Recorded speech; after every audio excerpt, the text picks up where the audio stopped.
In this short tutorial, I'm going to show you the difference between selecting and copying data. This is elementary, but it relieves a lot of frustration for some students that are new to Excel. So what I'm going to do is I'm going to have a list here. I'm going to put a list of numbers which are like sales figures, okay?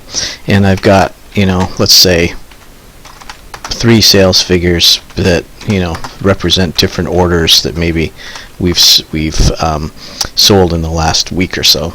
And I just want to show how to select this column so that you can then do something like later copy it somewhere. To select, what you do is you put your mouse right in the middle of the cell, left hold the mouse, and then drag down. All that does is highlight it so that you can then do something to it. In this case, maybe I want to copy it, or maybe I want to make it all dollar signs. So for example, with this selected, I can make it all dollar signs. See that?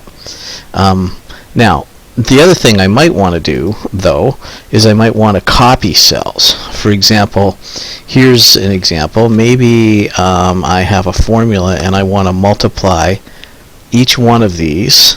So I go equal sign, and then I put my mouse on the $100 by a decimal figure like 6% that represents somebody's commission. Okay?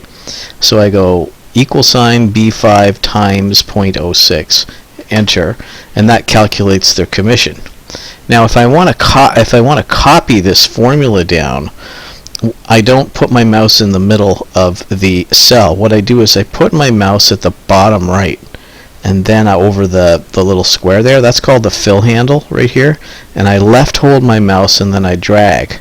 So it looks like I'm selecting, but I'm not, because when I let go of the left mouse key, you see what it did? It copied that formula, and then it created it used that a formula against all of the sales figures.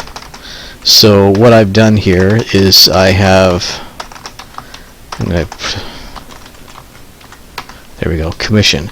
So that's the difference between selecting and copying. To select, you put your mouse in the middle of the cell, left hold and drag. To copy, you put your mouse on the cell to select it, you click on it, and then you just grab the bottom right fill handle and drag, and that will copy it. And beware of that, because that is something that beginners sometimes have trouble with. Thanks.